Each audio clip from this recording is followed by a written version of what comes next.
Hello and welcome to another video of mine. We're looking at some mixed media techniques today using, as you can see here, gesso and some moulding paste, and later on some gelatos as well as embossing powder. So I'm just using a mask here just to kind of show the difference between the gesso and the moulding paste. I'm painting on quite a thin layer, and I have actually sprayed the backside of the mask with repositionable adhesive just to kind of help stick it in. But I am using quite a thin layer so that it doesn't sort of seep underneath the mask and not create nice lovely circles. It does a little bit. I probably should have gone on a little bit thinner, but for what I want this for, I'm okay with that. And also you can see it's slightly smudged when I was pulling it off, so that's really the main issue there. But I'm just going to pull this up and show you what it looks like. So it just goes on just like a paint. It looks basically just like a white paint, but in effect it's a primer. So I've just done that there, and I'm going to show you now the moulding paste and how that goes on and how different that does look. So just shut that down, and you can see the texture of this is quite different. It is a paste, quite a thick paste, and so you need to use something along these lines, a spatula, something kind of tool like this. You can get those wooden sticks in the craft shops, and it does, you can really see the consistency there. So I'm just spreading that on. Again, I'm trying to be quite careful and really hold that mask in place so it doesn't go underneath. So I'm just kind of layering it on quite gently, and then I'm going to go over to smooth it all out and get rid of the excess. Here we go, just trying to smoothen it out. So I don't want it to, you could leave all that on if you want it very thick, but I don't want it incredibly thick. I just kind of wanted it thick enough to show the difference. It's a question that's been brought up on some of the forums, what the difference is. You can see I've just peeled that off very slowly, between the two, and how you might use them to create different effects. So you can see there that they really do stand out, and here I'm going to try and hold up the two next to each other. Sorry about the light, the glare there, but you can just see the difference there. And now what I'm going to do is I'm going to use the same technique but with the Versamark water mark to do some embossing as well, to create the same pattern with the mask but with embossing powder, to then use some gelatos. So you can see the embossing powder kind of brings the mask up with it because it's sticky, so the effect you get is not as clean, so you don't get the circular line, the circular dots, as clean a finish as you do with the others, which you can only just about see here, but you will see a lot better once the embossing powder's on it. There you go, just about see it there. I'm going to use lots of different types of embossing powder. I'm going to start off with the white that I'm just going to show you there. I do also use clear embossing powder and then some colours too. I'm not going to show putting the embossing powder on. Just sprinkle it on, there we go. So you can really see the difference and how it hasn't come out as clear. So here we go, we've got a teal, a pink, a white, a clear, and like a glittery one, which doesn't come out all that well, but I wanted to try it out and see. And the benefit of doing something like this is you can have these and then perhaps have them on a little hook or something, punch holes in them, so you can see all the different techniques that you've done if you ever want to go back to do them. So you can see I'm just rubbing the gelatos on, which come out like a lipstick is probably the best way to describe them. Most of the colour is sticking to the circular area, so these are all the ones that were done with the embossing. And I'm just trying to create a bit of an ombre effect with this one here. So here's my water brush, and I'm just going to squeeze the water out so it kind of pulls the water, and then pull the colour down. So you always start with the lightest and pull the colour down and blend it there and pull it down. And it's quite, at the minute those lines aren't very well blended, it suddenly goes from light to dark. So I'm just pulling the dark colour off and going to pull the colour down a little bit more with a bit more water to blend it in better. And then I'm going to put a little bit more darker on the bottom there. There we go, with my water brush. I'm then going to take a paper towel to wipe away the excess. Now blotting like that isn't always the best thing to do, and you can see I'm actually about to make a bit of an error there. There you go, I pulled the dark up. Always pull from the light down to the dark if you're doing a mix of colours like that, because look how the dark's now very smudged. So if I wanted to use that as a whole piece, it's not quite the effect I was going for. What I want to use it for again is still fine, but I kind of wanted to show you there what not to do as such. And you can see here I'm using a baby wipe just to pull that white from the embossing powder up. And you can see it hasn't actually embossed all that well. Embossing isn't my forte. I've just done it to kind of show you the different effects you can get. I think I needed a bit more powder, and I also needed to heat it for a bit longer, but never mind, it's quite speckled. But if you were a bit more of an expert on embossing, you would probably create a much better look there. And I'm going to show you it. This is with clear. Again, I'm going to create a fairly ombre effect with some blues this time. Just rubbing that on.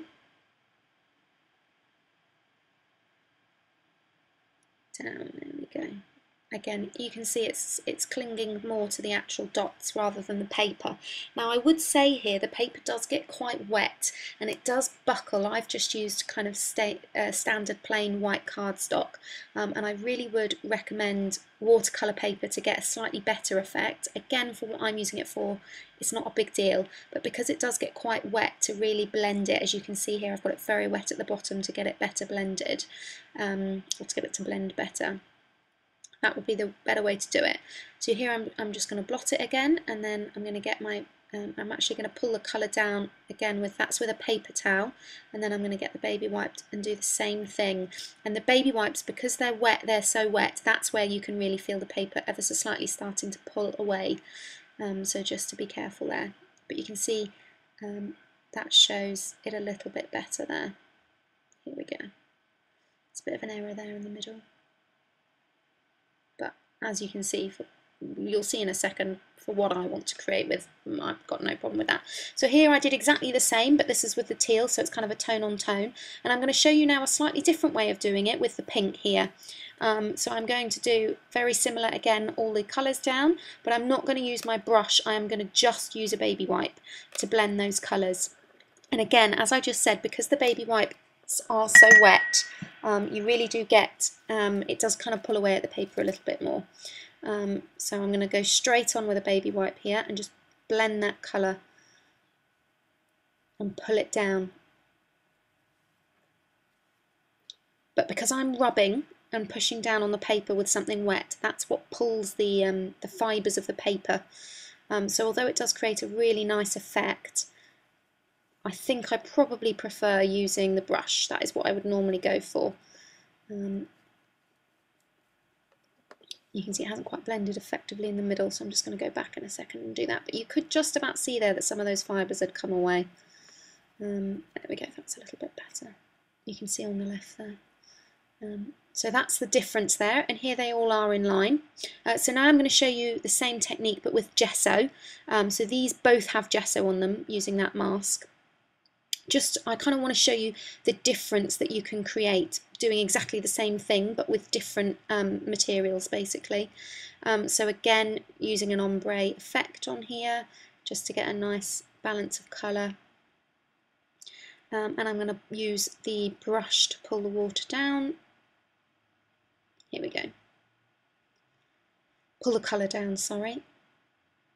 So really squeezing to get a really nice wet brush. I squeezed and got quite a puddle of water out so I can dip my brush back in to get it really wet. You can kind of do whatever works for you. I really recommend practicing, guys, and that's where doing something like this really helps, this kind of thing. And then, you know, not only do you maybe have something you can go back to and say, right, this is what I did to create this effect, but it means you'll get better at certain techniques as well. Now, I have to say, I think the gesso is probably my favourite. I prefer the sharper circles and how white that comes out with you see the baby white going on, you see how much whiter those circles come out now because you're really cleaning it. Because it's a primer, it doesn't take paint, it doesn't take the gelatos because they're water based very well. So it does hold true to its colour. And then here we go. This was a thinner coat, so it has the blues gone through a little bit more, but there you can see the difference. I'm just going to show you the difference here between the gesso and the, here you go, you can see them all next to each other. I've just slowed that down so you can really tell what the difference could be. And I'm going to show you again here with the moulding paste. So lots of different things that you can do. Now you should probably leave the moulding paste for 24 hours, especially if you've got it quite thick. I didn't, so doing this actually flattened it slightly, even though it was kind of dry. Bizarrely it flattened it. So you can see you do need to use quite a bit of patience, a bit of water here to get in between, because they're thicker with the texture, to get in between. And here you go, I got a lot more water and that kind of had a better effect. And here I'm just going to blot it. There we go.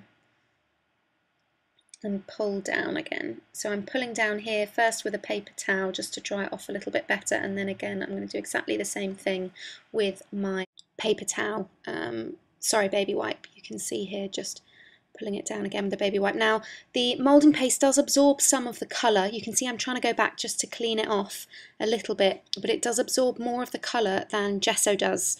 So it doesn't come out that brilliant white. It doesn't absorb a huge amount, but it absorbs more. It doesn't act quite so much like a primer. If you want it to act like a primer as well, you can always mix gesso in with the moulding paste. I've done that before, and that then gives you the texture and that kind of effect of the primer as well. Again, that only really works if you're using a water-based ink or paint to kind of do that as well. So here let's take a look at a layout I'm going to make using these. So I'm just going to cut down that paper, there we go, and use that on the side. And I've punched out hearts from all those little cards, all but two, and I'm going to run them down the join between the two papers. And I'm going to use some gloss medium to attach that down, so using another mixed media item here within the scrapbooking. I quite like mixing it all up, and especially you can see here this is like my very own homemade embellishments really, so you can kind of do that, especially here we go, punching out the hearts just to show you there what you can do. So you can see why it being messy didn't bother me, because it didn't need to be. Again, sorry about that purple mark. You can see I have an issue with my camera, which will hopefully be fixed ready for next time. So here's the gloss medium, and I'm just going to show you how I've done some of them and then skip to them all being finished here. So I'm just going to push that aside, and you're going to see here I'm just going to paint with a paintbrush here. Don't use an expensive paintbrush for glue, or one that's specifically for anything. Just use a cheapo one for glue, which gloss medium is basically a really nice glue. So that's painting down, and then I'm going to paint over the hearts as well. So here you go, finished, and you can see I've painted on top of them as well as underneath to give them a shine.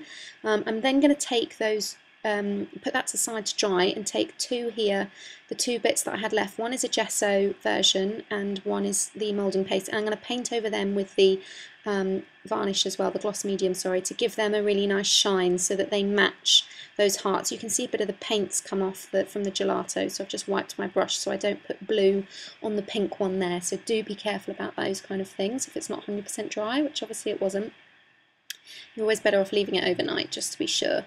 And then once that's all dry, you're going to see here how lovely the shine is once it's finished. Just peel that way. I do love my craft mat, being able to, my heatproof craft paper there. Here we go, so lovely, and you can have that, there's the shine, you can see it, and you can see the difference there between the two. So what I'm going to do now is just think about placement of my photo with these two. Now, in just a second, my filming is going to cut out, so I am going to cut to the finished layout, but it isn't that much different from what you see right now. All that you miss out on is some of the lettering, how I put that down, but I will talk you through some of that there. And this is what I use just to matte, just to bring a little bit of colour in, which was from a Studio Calico card kit. Here we go, here it is finished. It says stop standing on my dress, because my husband kept standing on my dress at the end of our during our wedding day, sorry. So here you can see a close-up there of everything finished. Thank you so much for joining me today, and I hope you picked up some great techniques. Thank you.